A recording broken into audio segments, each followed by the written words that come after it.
Olá, crianças! Tudo bem com vocês? É muito bom ter vocês de volta aqui. Hoje, na sexta-feira, o dia de preparação para o sábado, que vai ser amanhã, a gente vai finalizar a nossa história sobre Paulo e Silas. Mas antes, eu quero que vocês me ajudem a relembrar o texto de memorização. Vamos lá? Eu vou primeiro, vocês vão depois.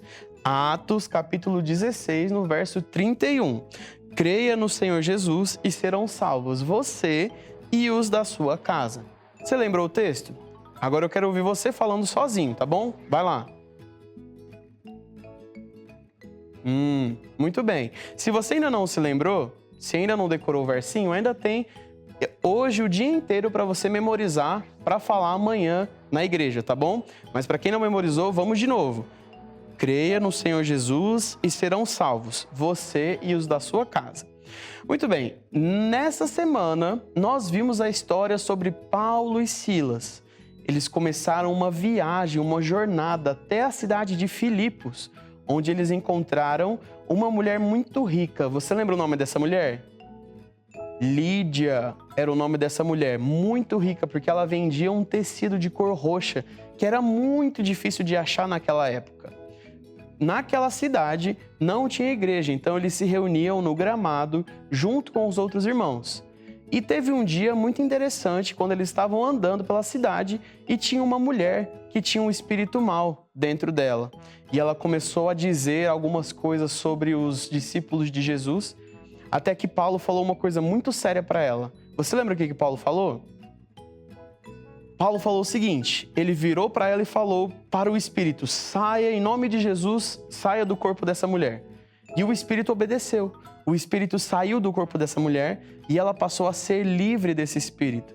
Mas algumas pessoas não ficaram contentes porque o espírito mau dentro dessa mulher fazia ela adivinhar o futuro das pessoas.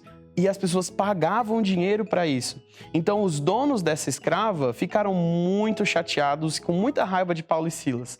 Eles levaram os dois até as autoridades, que decidiram que eles iam espancar Paulo e Silas até as costas deles ficarem todas vermelhas de muito sangue e depois jogar eles na prisão, deitado no chão de pedra, onde eles iam ficar sofrendo e acorrentados.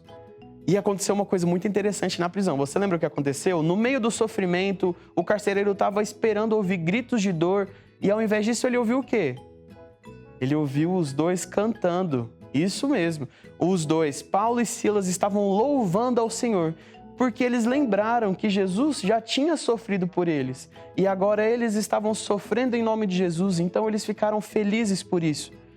E com todo aquele louvor que eles fizeram, os outros prisioneiros e também o carcereiro ficaram impressionados com o louvor.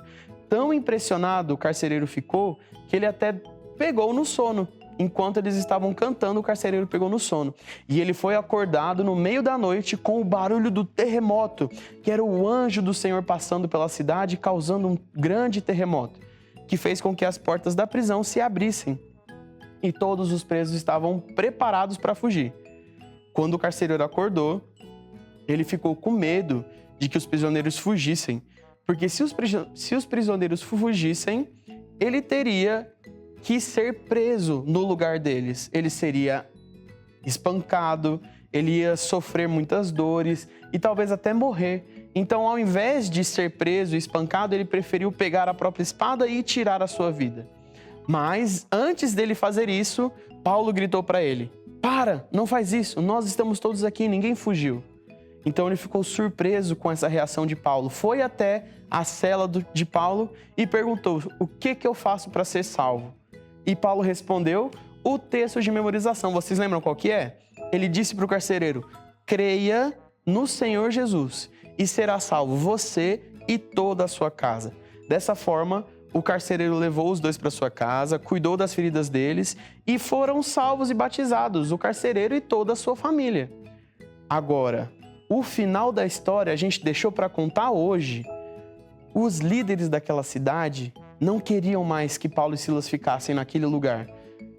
Por acaso você já viu na internet alguma foto de terremoto? Ou algum vídeo, como ficou uma cidade depois do terremoto?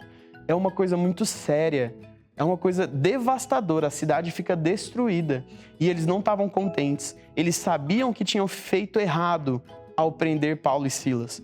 Os líderes estavam com muito medo do que o Senhor poderia fazer em seguida. Então eles decidiram que iam soltar Paulo e Silas. Só que eles queriam fazer isso escondido, no meio da noite, para que ninguém soubesse. E eles foram até a prisão e Paulo disse: não, vocês não podem nos soltar de noite. Nós não vamos. Nós só vamos embora se vocês nos soltarem de dia, para todo mundo saber que vocês fizeram errado e a gente não sair como mentiroso nessa história. Então, como os líderes estavam com medo de acontecer outro terremoto ou alguma coisa pior, eles decidiram fazer assim mesmo. Então, eles foram durante o dia, abriram a cela de Paulo e Silas e os dois voltaram lá para junto das pessoas, voltaram lá para a casa da Lídia.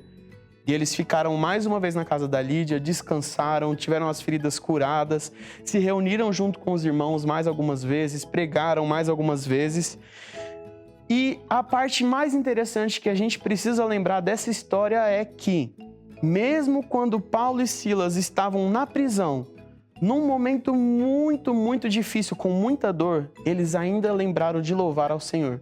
E por conta disso, o Senhor não se esqueceu deles. O Senhor enviou um anjo para libertar eles da prisão. E agora eu quero fazer uma pergunta para vocês. Se Deus cuidou desses dois homens lá na prisão, num momento muito difícil, você acha que Deus também vai cuidar de você em todas as situações difíceis da sua vida? Ele vai. Se você estiver passando por alguma dificuldade na sua vida, lembre-se de louvar e orar para Deus. E Ele vai te ajudar a sair dessa situação difícil, tá bom? Nessa semana a gente viu essa história linda sobre Paulo e Silas, para que a gente possa se lembrar que Deus está com a gente em todos os momentos. Eu espero que essa sexta-feira seja ótima na preparação da casa de vocês e que a gente se encontre de novo amanhã com a última história dessa semana. Eu espero vocês amanhã, tá bom? Deus abençoe e tchau, tchau!